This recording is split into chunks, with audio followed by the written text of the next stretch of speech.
Haley's Show and the Love Is podcast. I'm excited to welcome the host of the Love Is podcast, Kim Sorrelle. Kim, how are you? I know you're excited about our guest. Bill Allocco, I am so excited about our guest. The new movie that he has coming out is, it just released, is amazing. But you've done so much, Phil, and you've won so many awards, and I have been excited to talk to you. So welcome to the show. Thank you so much. It's so great to be with you both. Thank you for having me. Absolutely. So I'm going to tell Kim, I'm going to go with the first question, then you can go to another question. But just to give him props, this movie kept me on my seat the whole entire time, really told an amazing story. I think Rory just did an unfreaking believable job in his character, but everyone and it was sad, some of the storylines in this, and everybody lost out by I think everyone in the film made poor decisions. Phil, I don't think anyone made a good decision in that film at all. I don't know what that says about me, but Hopefully you made good decisions. I don't know. I think maybe not. I don't know. But hopefully better than the people in 5 pounds. But so much of it is so relatable though, right? I mean, it's relatable and not. I mean, you hope that everyone's not in one of those situations, but certainly everyone can relate to at least one of the characters that's within. Yeah, I tried to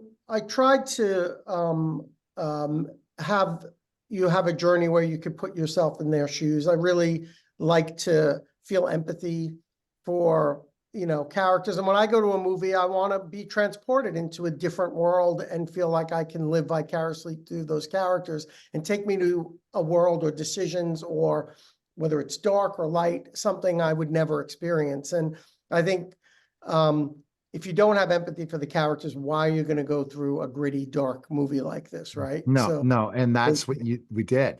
We totally did. And what was, tell us this, how you found out about this and what came to mind once you got to see the script and stuff. Well, I wrote the script. Oh, you wrote it? Yeah. And I've been working on it it's a script I had for a long time. Over 15 years, I probably started writing it. And I grew up in a world similar with a lot of people like this on both sides of a, gun, so to speak, and who've done terrible things. And I think I've always struggled with my own anger or my own trying to have empathy or trying to understand or put it into context. When you have people who are living between the cracks of society where nothing really works for them, and the city that they live in is really just feels like it's all obstacles. They don't trust police, you don't trust systems that are there for you, and you feel like you have to take matters into your own hands. I think that's we're seeing people who are struggling to live, not who are living a life, and I think the pressure of that and the little compromises they make where these things then seem to be very mundane, these ordinary little deals, drug deals that are just very, part of their everyday. Slowly they're compromising their lives away and becoming things that, no one grows up wanting to do these kinds of things, right? Yeah, totally. We have lots of people who are doing these things and who wind up in these situations. So I think in order to understand that, you need some sort of empathy, at least I do. So that helps me to write these kind of characters. Yeah, absolutely. And you do such a great job of bringing the audience in. I love a movie that you forget you're at the movies and all of a sudden the lights come on and you have to think for a second where you are because you're so immersed in it, and you do such a great job of that. And I would say too, the interesting term that you use, the people in the cracks, it's so true that there are people that plan for the future and have 401ks and things like that, right? And then there are people that are surviving today. And a lot of these characters seem to be the surviving today characters, right? And it's a whole different mindset. It's a whole different way to live.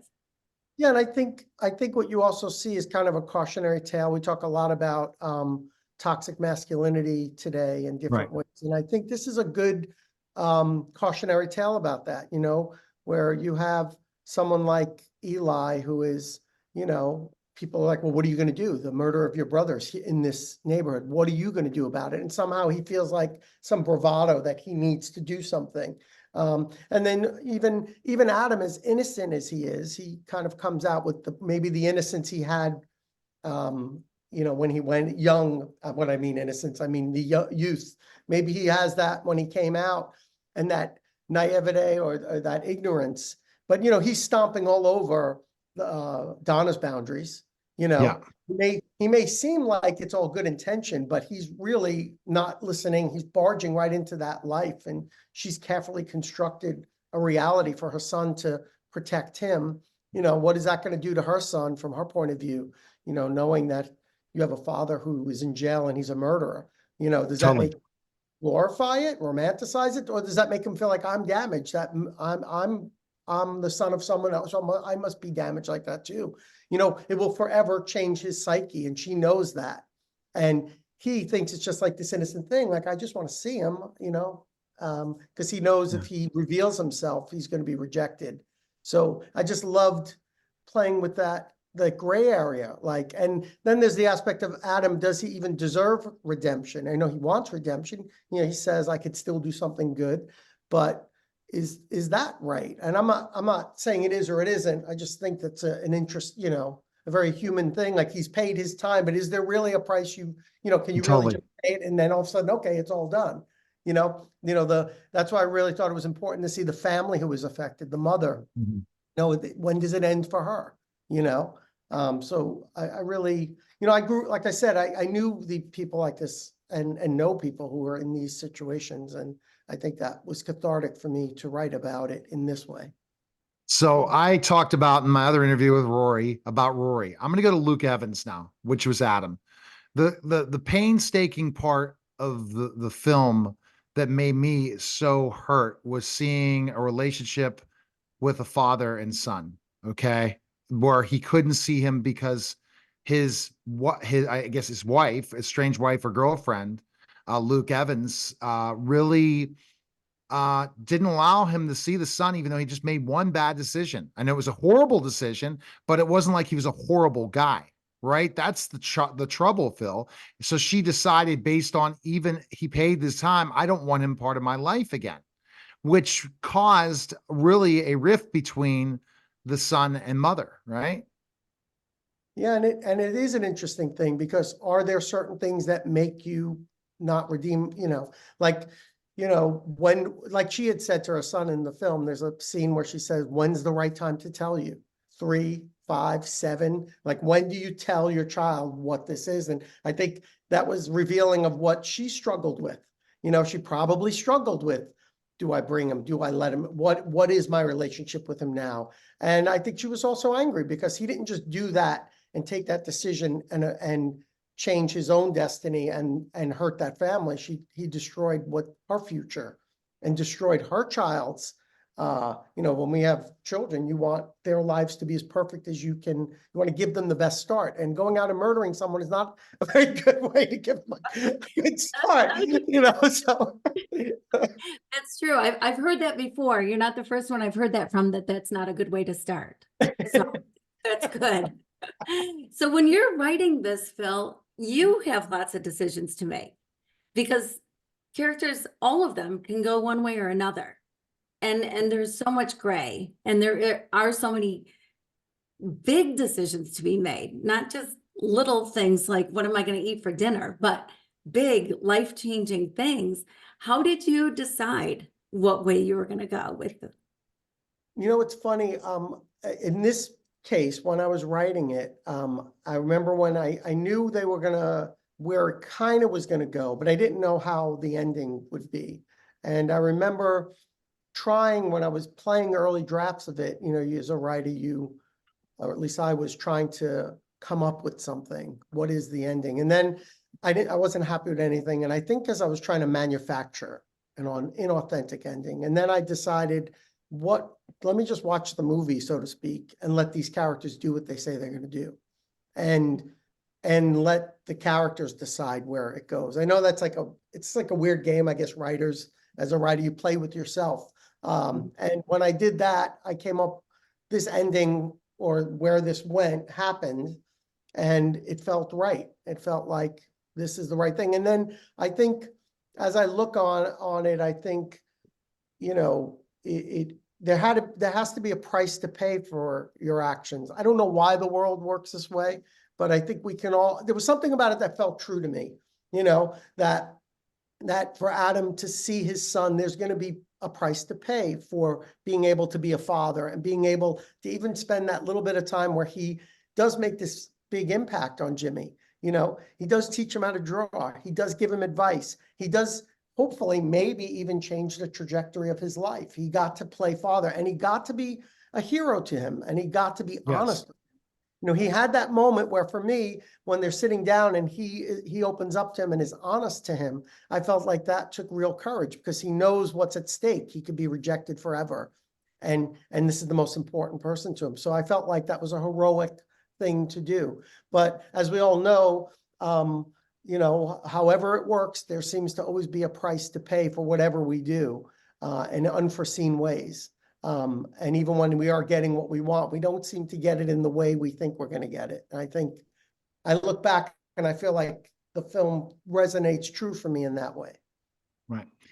Talking about, again, Luke's character, I want to know your thoughts about redemption. I think he should have been redeemed, that he went and did the time. He didn't do anything wrong. He made sure he was good in jail, and he made a young decision. I think that the mother had the right to do that, but ultimately, if she was loyal to him when it was a dumb decision, that was a last second decision in the streets, when you're young, you make these decisions, even if it's a murder, right? You put yourself in that position on the streets. I think that she wasn't, but the sad part was that you have to see the film, that it could have turned out differently if it wasn't for why you named the title. So the characters, everyone I talk about, writers, any characters relate to you so much that you knew when you created these cast of characters, this ragtag group of people and their stories in this film? Yeah, I feel like I've known, you know, there's a lot of stories that were based on things that I knew about or knew people, or, you know, so there's a lot of truth in it, even though it's not a true story by any means, you know. And you know, I think I relate to these people. I know these, you know, these people, and you know, and I do feel like, for me, you know, I think Adam gets, without giving anything away, I mean, I think he gets a lot of what he wants, what he was planning, you know. I mean, again, like, things happen, right? Unforeseen for all of us. But, you know, if his son, and we don't know, right? Like, I'm not going to give, but if his son does, if he does change the trajectory, then that would have been, maybe that's worth any price he could pay. Yeah, right? totally. Asked him, you know, to be a father, because then he's really become a real father, you know. Right. It's like, And he did almost become like a real father Pinocchio in what he was story. showing. He wants to be real. He's not, you know, a real father, and he gets, you know, arguably he gets a chance to really be this kid's father. What he does with that chance, does it, you know, what is the effect? All that matters is what it looks like to Jimmy, right? Right.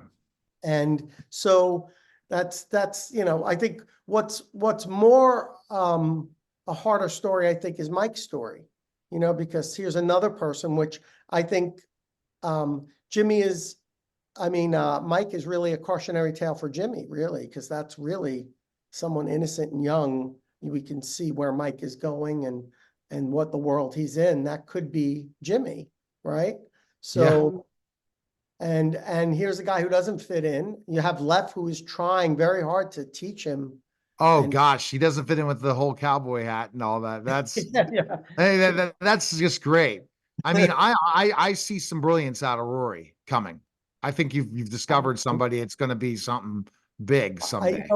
I saw Rory. You know, when I had the script, I always had there was always a challenge with the character of Mike, because he does do things that, like, how am I going to get an audience to empathize and feel and go on him with this journey and not just dismiss him? You know, if somebody is too unlikable, then we tune out, I think, right?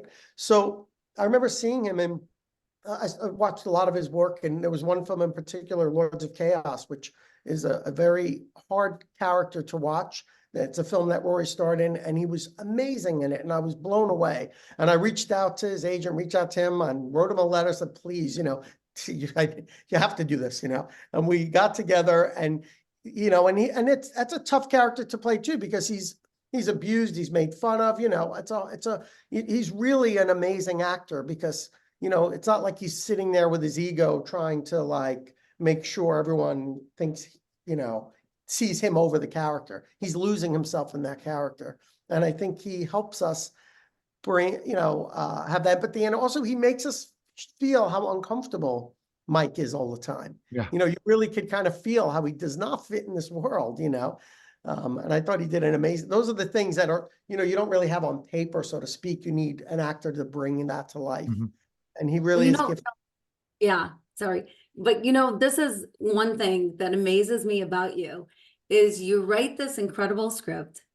You handpick these people, like the cast can change things dramatically, right? Like, so to find the right cast, just the right people to go into the right roles, that's a big job. And then you direct it, you get it out there, it's all, but the casting process, you're brilliant at. Yeah. Well, look, we had a great team, and there are definitely actors who you love and you've seen and you pursue, and you don't always get those actors, and then you rely on your casting team to keep bringing talent that you haven't seen. But I think as any director, like, it when you see it for what you're going for, and there are some actors who I discovered through them, like Lorraine Burroughs, who plays Jamal. I loved her. Her audition was so great. In her audition, she had the gold tooth, and she was, clocking. It was her eyes, the way she was, and she was doing a self-tape, I'm sure, and there's no one there, but she is clocking, and the way she kept clocking them back and forth, and how tangible her, quickly trying to feel where she could, take advantage of the situation was so brilliant. And then when I met her, I was just like, is that do you have a gold tooth? I'm just curious, and she's like, no, that was tinfoil. And I was like, love it. We got to do that to the character. I just loved everything she did. So you get lucky too. You find amazing people. Stephanie, I loved her as Donna. And I think she originally auditioned for Laurie, and I saw her and I was like, oh, I'd love to see her as Donna, and then, of course, I was lucky to have Jimmy, Rudy Pankow, who is an unbelievable talent. He would, we would have meeting after meeting, multiple meetings of him analyzing the character and the script before he would decide to do the film, So he did a ton of work. And because he just wouldn't do it unless he confidently felt like, I can do this character. And I thought that really shows the integrity he approaches his work with, Mm-hmm. So how long did it take you to come up with the name for the movie? I came title. across, I had probably different working titles, but I came across, it was like an ad for a Glock, and the way they were talking about the trigger pressure, it was like a selling point. It's got such a light trigger pressure, it won't throw off your aim, it barely, and I thought, I think of that action and how many lives, there's only one thing a gun is really created for. And then to make it so easy to do that, it felt like once you put it into an emotional situation and an angry situation, bad things can happen. And the idea of premeditated murder also came into mind. I had recently, when I was looking at the title, had learned that it could be moments before. It doesn't have to be like a day before, like you were plotting and planning. It could literally be an instant before, and then it's premeditated. So the combination of that and the light trigger pressure on a gun really resonated with me. And I had an experience when I was younger. My brothers, I have a brother who's 8 years older than me, and he had a very damaged friend when we were young, and he was drunk and in this car, and he pulled me in it, and I was young. He kept me in until 4 a.m. He had a gun out. He was threatening he was going to kill someone. And I really thought he might turn on me. I don't know, when someone's angry and drunk, you don't know where it's going, And I remember getting out of the car. I finally let me out, and I was like, but I didn't talk about it, I didn't say anything. And I think it was like a week later, he killed someone. Mm. So Wow. I think I've always felt some sort of responsibility, like maybe I should have said, but, Mm. so I just think of like emotion, and I think of people struggling, and I think of, these kinds of neighborhoods, and then you throw a gun into it, and it just seems Wow. to be such a bad recipe. You know what I mean? Yeah. Absolutely. Absolutely. Well, and you want there to be hope for these guys, right?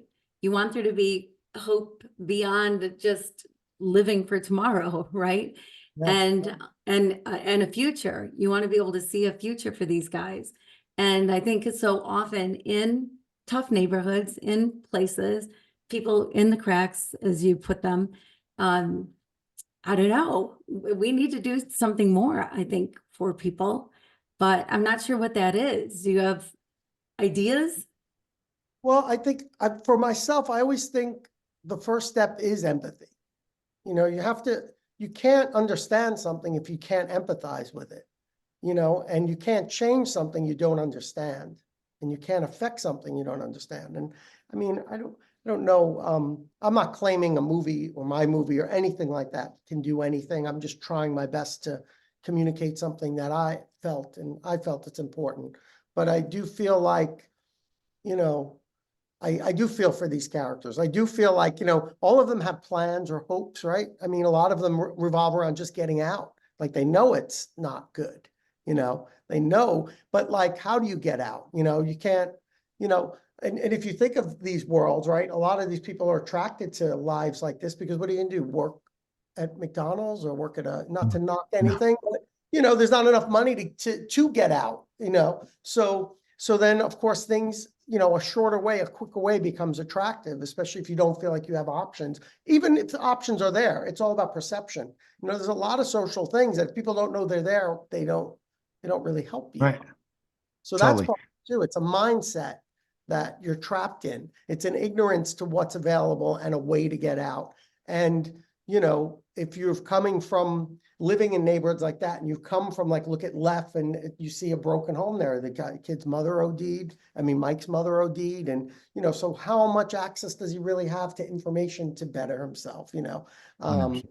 So I think that's some of the sad things that happen to these people here. They're trapped. Or Donna, maybe she's a great life for her, but maybe she doesn't even think there is because she had a boyfriend or the father of her kid who murdered, and maybe she feels like she doesn't deserve anything better now. It's also the way we imprison ourselves and what we think we're allowed to have or capable of.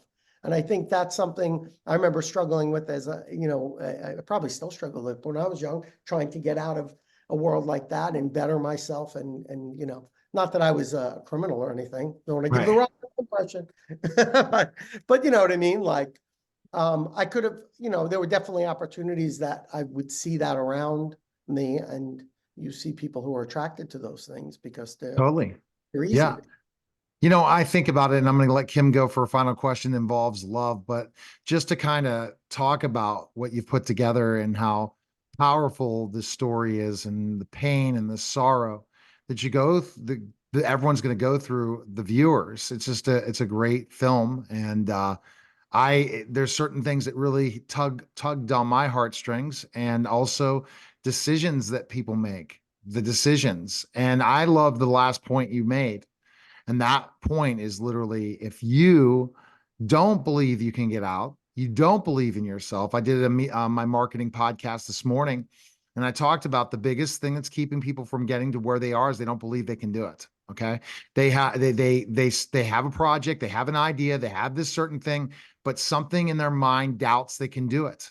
Then guess what? Even if you put all the effort possible into something, everything, but you have doubt that you can do it, you'll never do it. You'll always fail. I totally agree. When I was a kid and I didn't, we were poor and there wasn't a lot of things. I remember my father always pointing that out to me. There's no such word as can't, it's either you do it or you won't do it. There's not a can't, and he would always push me to not give up. And I was 10 years old when I decided to be a musician. I wanted to get signed. Like this crazy idea I was going to, be a successful musician. And then I did get signed to a major label by the time I was 22.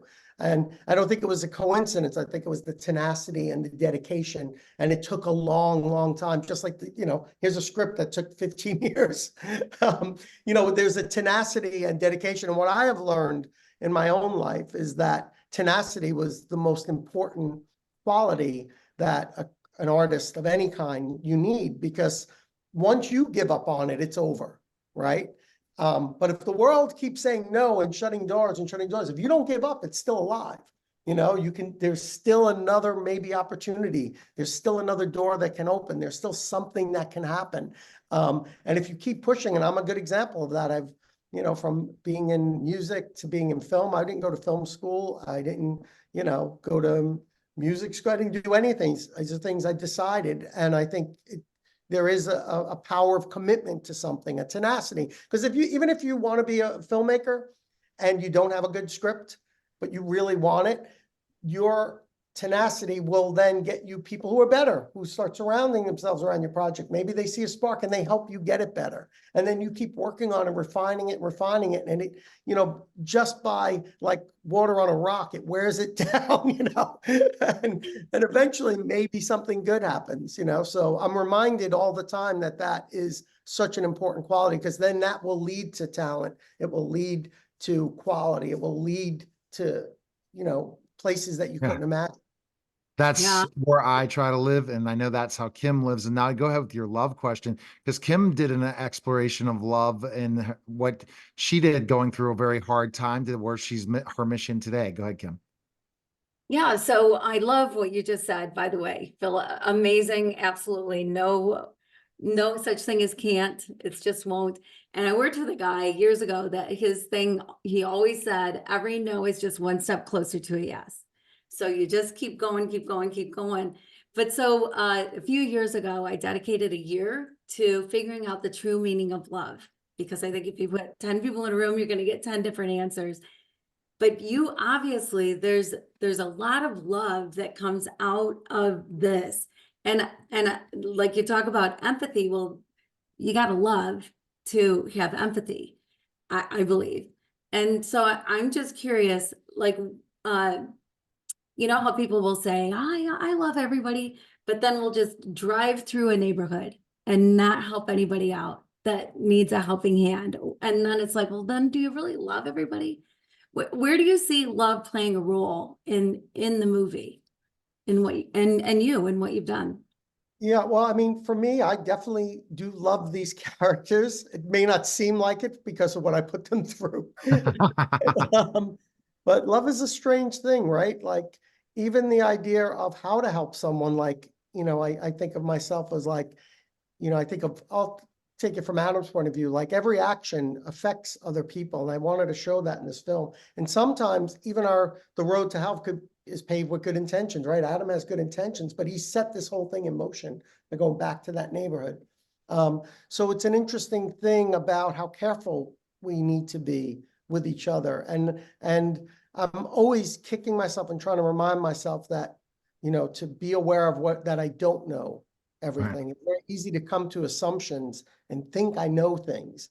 It gets tempting as we get older, but I don't know if I'm starting to have dementia, but I'm trying to really prepare myself that I don't know things. and what I mean is, because if I don't know, then something's alive. If I know it, it's dead in a weird way, because then I've shut it off. If I walk down the street and I'm, I just turn things off that I think I know. I know the street. Oh, that's a tree, this and that. But if I don't know something, I'm open. I'm open to it. And I do feel like love is. I still keep trying to understand what love is myself. Recently, my father passed away right after I showed him the film, and then I went through a grief. We were very, very close, and I went through a grief that I never experienced, and I realized, oh, grief is just another angle of love. It's just another side of love that I never experienced. So it's interesting when I think empathy is love, compassion is love, and I think the willingness to, you said you watched the film and you kind of got immersed into it. Well, that takes love. That takes an openness. Maybe it's your love of film or love of trying to connect with people. I think very easily there are people who will just shut the film out and not care or feel like there's nothing worth looking at, you know? And that's what I mean about like the assumption of knowing something, you know? Right.